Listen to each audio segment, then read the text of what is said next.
거룩한 주일 은혜의 보좌 앞으로 나오신 우리 모든 대형의 성도들을 주의 이름으로 환영하며 축복합니다.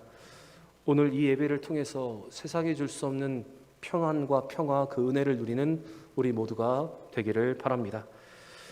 코로나로 인한 거리두기 조치가 모두 해제되었습니다. 내일부터는 교회에서 음식물을 먹을 수 있도록 허용된다고 합니다. 2년 반이라는 시간 동안 여러분 정말 고생 많으셨습니다. 이제 회복된 일상을 통해서 더 주께로 가까이 나아가고 또한 교회로도 예배로 모일 수 있는 우리 모두가 되기를 바랍니다. 거리두기 해제 조치로 인해서 다음 주일 5월 1일부터 예배는 온라인 예배 생중계를 하지 않습니다.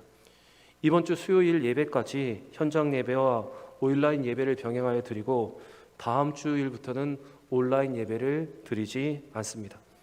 모두 교회에 나오셔서 이 예배의 자리에 주시는 특별한 은혜를 함께 누리는 우리 모두가 되기를 원합니다. 우리 옆에 분과 한번 인사하겠습니다. 그동안 고생 많으셨습니다. 인사 한번 하겠습니다. 그동안 고생 많으셨습니다. 다시 한번 인사하겠습니다. 주께 더 가까이 갑시다. 인사하겠습니다. 주께 더 가까이 갑시다. 사랑하는 여러분, 다시 교회로 다시 예배를 모여 코로나 이전에 누렸던 그 은혜와 그 교제를 회복할 수 있는 우리 모두가 되기를 바랍니다. 이스라엘 백성들이 요단강을 건너서 여리고성과 아이성을 무너뜨리고 아이성을 진멸한 일로 인해서 가나안 땅에는 두 가지의 반응이 일어났습니다. 하나는 이스라엘을 대적하기 위해서 힘을 모으는 사람들이 있었고, 또 하나는 이스라엘 민족과 평화 조약을 맺기를 원하는 사람들이 있었습니다. 이 두 가지의 반응은 하나님의 구원의 역사에 대한 인류의 반응, 또한 세상의 반응을 대변해주고 있습니다. 결국 그들은 이 하나님의 역사와 하나님의 일하심에 대한 반응으로 인해서 각각 그의 운명들이 결정되고 있습니다. 오늘 본문 1절과 2절 말씀을 보시면 여리고와 아이성에 있었던 일을 들은 남부 지역의 가나안 족속들은 이스라엘 민족을 대적하기 위해서 힘을 합치고 있었습니다. 1절과 2절의 말씀을 같이 한번 읽어보겠습니다. 1절과 2절입니다. 이 일 후에 요단 서쪽 산지와 평지와 레바논 앞 배의 연안에 있는 헷 사람과 아모리 사람과 가나안 사람과 브리스 사람과 히 사람과 여부스 사람의 모든 왕들이 이 일을 듣고 모여서 일심으로 여호와와 이스라엘에 맞서서 싸우려 하더라. 1절의 기록대로 헷 족속, 아모리, 가나안, 브리스, 히위, 여부스 이렇게 6개의 족속은 그들의 왕을 중심으로 모여서 이스라엘과 맞서 싸우려 하였습니다. 그런데 반대로 3절 말씀을 보시면 히위 족속 중에 이 기브온 사람들은 이스라엘과 싸우는 대신에 이스라엘과 동맹 곧 화친을 맺기를 원했습니다. 그들은 이스라엘과 싸우는 것을 선택하지 않고 이스라엘과 조약을 맺고 그들의 종이 되더라도 살아남겠다고 지금 결단을 하고 있습니다. 그런데 출애굽기 34장 15절과 16절의 말씀을 보시면 하나님은 이스라엘 백성들이 가나안 땅에 들어가면 그 가나안 사람들과 어떠한 언약도 세우지 말고 통혼하지 말라고 명령하셨습니다. 그래서 기브온 사람들은 이스라엘과 언약국 화친을 맺을 수 없는 사람들이었습니다. 출애굽기 34장 15절과 16절의 말씀 제가 한번 읽어보겠습니다.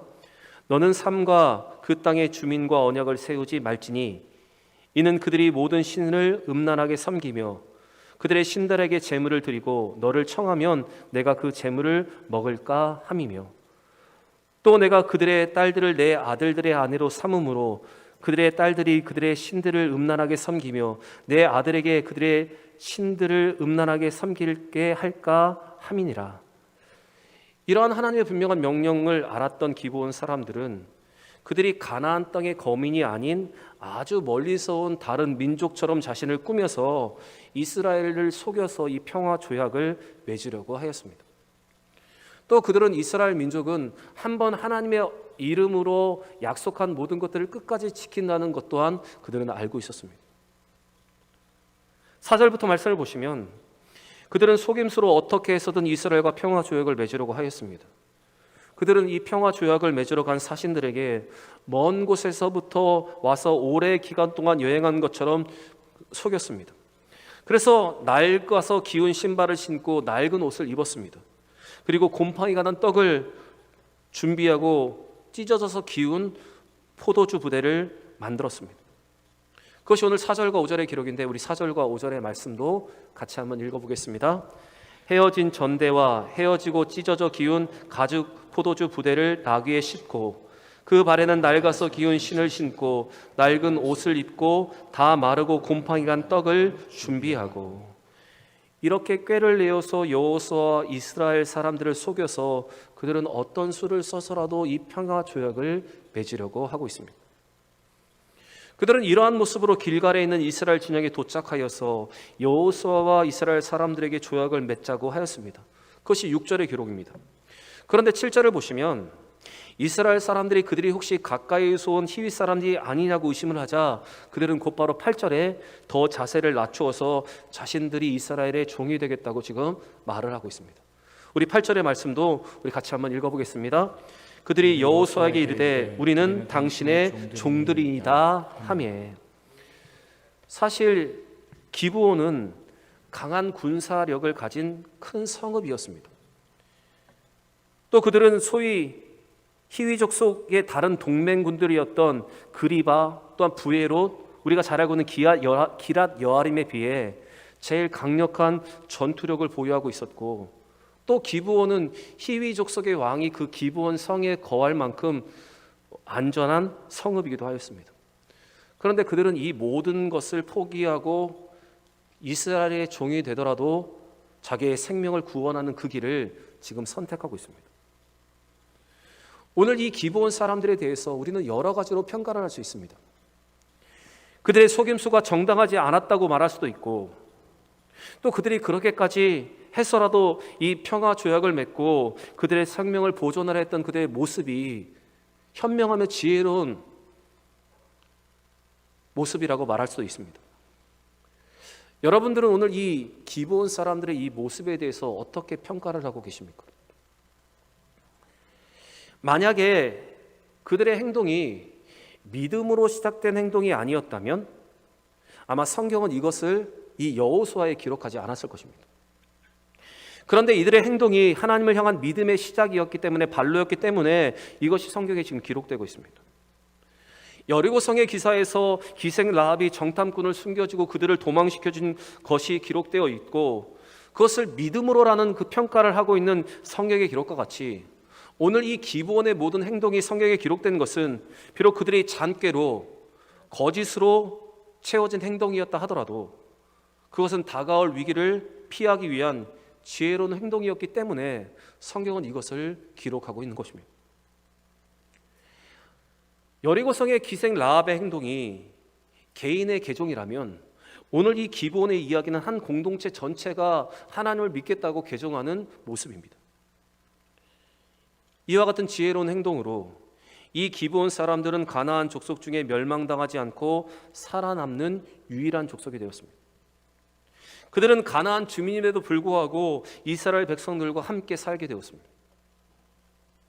여러분, 오늘 이 기브온 사람들의 결단은 우리에게 중요한 믿음의 원리 한 가지를 보여주고 있습니다. 이와 같은 이들의 결단은 회심과 믿음이 무엇을 의미하는지를 우리에게 잘 보여주는 본이 되고 있습니다. 다시 말씀드리면 하나님의 역사 앞에, 하나님의 일하심과 하나님의 섭리 앞에 우리가 어떤 방법을 취해야 하는가 오늘 우리에게 잘 말해주고 있습니다. 여러분, 진정으로 강한 자는 하나님 앞에 굴복할 줄 아는 이 기브온 사람들과 같은 사람들이 정말로 강한 사람들입니다. 그들은 간절함을 가지고 하나님 앞에 나왔고 자신의 강함을 다 내려놓고 하나님 앞에 엎드렸습니다. 그들은 하나님의 역사와 하나님의 일하심 앞에 지금 믿음의 반응을 통해서 하나님의 구원의 은혜를 지금 누리고 있습니다. 하나님의 일하심과 하나님의 역사하심 앞에 남아있었던 6 족속의 가나안 사람들은 연합하여 맞서 싸우려 하였지만 이 기브온 사람들은 하나님의 그 역사 앞에 적대감과 저항을 다 내려놓고 하나님 앞에 나와 화친을 맺고자 하였습니다. 오늘 성경은 이와 같은 그들의 행동, 그들의 믿음과 그 지혜를 지금 칭찬하고 있습니다. 또 하나님의 역사 앞에 올바르게 행동할 때 주어지는 은혜가 무엇인지를 우리에게 지금 강조해 보여주고 있습니다. 여러분, 이스라엘이 여리고성과 아이성에서 승리한 것은 하나님이 그들과 함께 하셨기 때문입니다. 그런데 가나안의 6족속은 이것을 인정하려 하지 않았습니다. 그래서 그들은 힘을 모아서 자신의 힘을 모으면 자신 또한 승리할 수 있다고 그들은 생각하면서 이 하나님의 역사와 섭리 앞에 저항을 하고 있습니다. 그러나 기브온 사람들은 그 이스라엘의 승리가 하나님이 함께한 승리였음을 인정했기 때문에 그들은 이렇게 행동을 하고 있습니다. 그들은 분명히 알았습니다. 자기들이 힘을 합친다고 하더라도 하나님이 함께 하시는 이스라엘을 이길 수 없다는 사실을 그들은 분명히 알았습니다. 그들은 모든 일들 속에서 하나님의 역사하심을 발견했고 그 하나님을 깨달아 알았기 때문에 그들은 이렇게 행동을 할 수 있었습니다. 여러분, 우리가 세상을 살아갈 때 우리는 예상하지 못한 일들을 많이 만납니다. 그때 우리는 우리의 주관대로 판단을 하고 세상의 경험대로 행동을 하기도 합니다. 그런데 분명한 것은 우리가 이 모든 것 앞에 우리의 생각과 우리의 판단과 우리의 경험으로 모든 것을 해결하려 한다면 그것은 하나님의 역사와 섭리를 인정하지 않으려는 우리의 태도를 나타내 보이고 있는 것입니다. 세상적인 관점으로 상황을 보고 분석하여서 하나님의 역사임을 부정하고 무시하려는 태도가 바로 이러한 태도입니다. 바로 오늘 가나안의 6족속과 같이 하나님의 분명한 역사 앞에도 그것을 거부하고 인간적인 판단과 인간적인 생각으로 해결하려 했던 모습과 같습니다. 그러나 여러분, 우리는 하나님의 섭리를 인정하고 하나님의 일하심을 믿는 믿음의 사람들입니다. 그렇기 때문에 우리는 모든 일들 속에서 하나님의 역사와 그 섭리를 바라보면서 그것을 인정하고 그 앞에 나와 엎드려져야 합니다.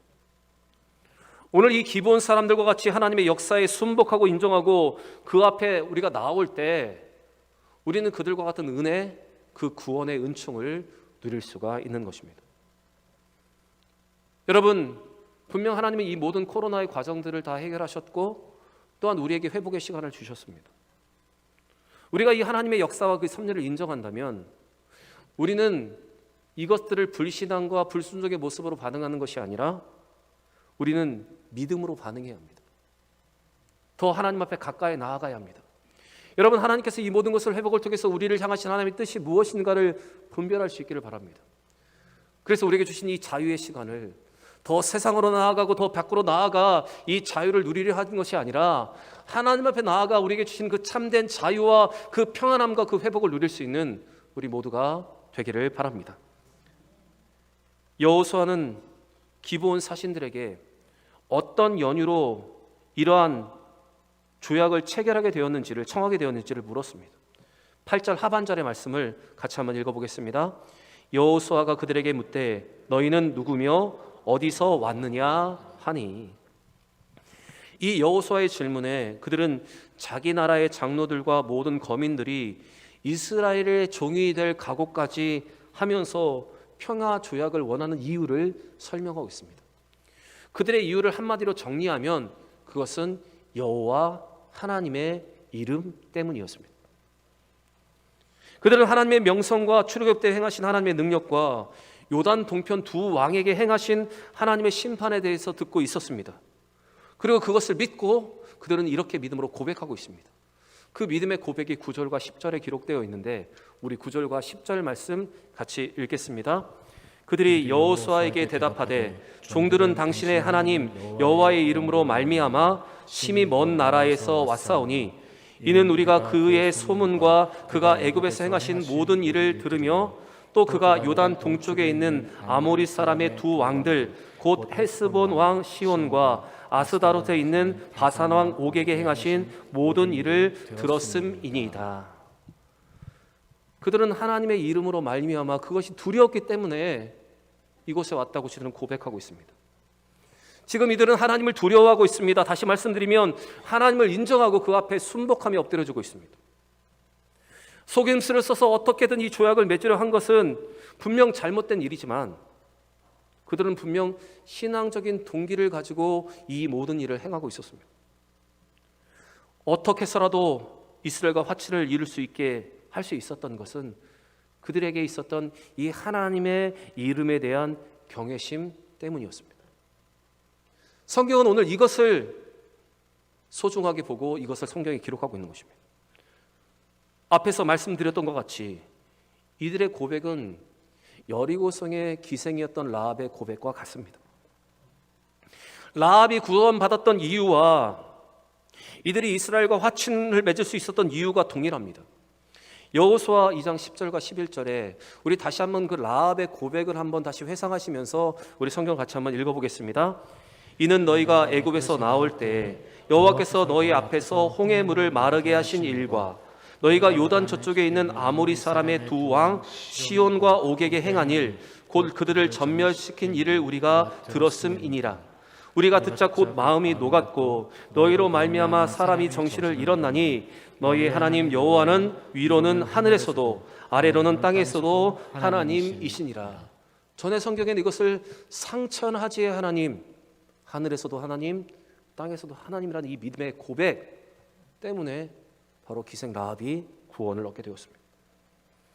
여러분, 오늘 이 기브온의 사람들이 구원과 그 은혜를 누릴 수 있었던 것, 라합이 무너지는 여리고성에서 구원의 은혜를 얻을 수 있었던 이 고백, 그 믿음의 시작을 한번 주의 깊게 보시기 바랍니다. 그들은 분명 하나님을 인정하고 하나님의 이름 앞에 두려워 떨었기 때문에, 하나님을 믿음으로 고백했기 때문에 그들은 구원을 얻게 되었습니다. 여러분, 시간이 흘러도 변하지 않는 진리가 있습니다. 시간이 흘러도 변할 수 없는 진리가 있습니다. 그것은 하나님의 이름을 부르는 자들에게는 구원이 임한다는 사실입니다. 이 구약의 진리가 신약 시대에도 동일하게 이어지고 있고 지금 우리가 살고 있는 이 시대에도 동일하게 적용되는 진리가 바로 이것입니다. 예수 그리스도와 그를 보내신 하나님을 믿는 믿음, 우리는 그 믿음으로 구원을 얻을 수 있습니다. 하나님의 이름과 예수의 이름을 부르는 자들은 구원을 얻게 되는 것입니다. 그래서 사도행전 2장 21절에 성경은 우리에게 분명히 이렇게 선언하고 있습니다. 같이 한번 읽겠습니다. 누구든지 주의 이름을 부르는 자는 구원을 받으리라 하였느니라. 또 로마서 10장 11절에서 13절은 바울은 이 진리에 대해서 구체적으로 우리에게 다시 한번 이렇게 말합니다. 우리 로마서도 같이 한번 읽어보겠습니다. 성경에 이르되 누구든지 그를 믿는 자는 부끄러움을 당하지 아니하리라 하니 유대인이나 헬라인이나 차별이 없음이라. 한 분이신 주께서 모든 사람의 주가 되사 그를 부르는 모든 사람에게 부요하시도다.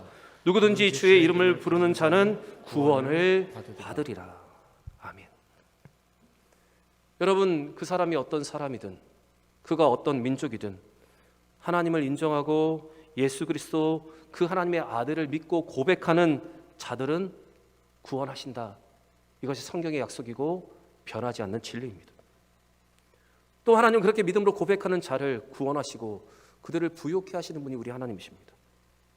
그렇게 여러분, 이 변할 수 없는 진리, 이 변하지 않는 진리로 우리는 다시 한번 무장하고 이제 우리에게 허락하신 이 모든 회복의 시간을 우리는 그 구원을 누리고 우리는 더 부요함을 얻을 수 있어야 합니다. 여러분, 우리는 고난주간을 기도하면서 믿음으로 보내고 부활의 기쁨을 또한 누렸습니다. 이제 우리에게 남은 것은 이 모든 코로나가 회복되었을 때 우리에게 주시는 이 회복의 시간에 우리는 다시 한번 이 진리로 무장하고 이 믿음으로 나아가 하나님 주시는 그 회복을 완전히 누리고 그 부요함을 우리는 누려야 하는 것입니다. 이 진리 위에 굳건히 서서 코로나 이후에 우리에게 주실 그 은혜와 감격, 이전 것보다 더 크게 부어주실 그 하나님의 은혜를 우리는 기대해야 하는 것입니다. 여러분, 다시 이 진리로 무장해야 할 때입니다. 다시 이 진리로 굳게 서서 믿음으로 행해야 할 때입니다. 또 우리는 이 진리가 우리에게 있음을 확신하고 이 진리를 가지고 우리에게 사랑하는 사람들에게 이 진리를 전할 수 있어야 합니다. 이제 코로나 시대 이후에 주의 품으로 돌아올 수많은 사람들이 있습니다. 세상에서 많은 어려움과 많은 고통을 느끼고 보면서 하나님을 갈망하는 수많은 사람들이 있습니다. 여러분, 그들에게 우리는 이 기회를 통해서 이 진리를, 이 복음을 우리는 전할 수 있어야 합니다. 이제 코로나로 인한 이 거리두기가 모두 해제되었기 때문에, 우리가 일상이 많이 회복되었기 때문에 이제 권사기도회나 또한 화요전도대 같은 모임들을 이제 교회는 다시 한번 해 나가려고 합니다.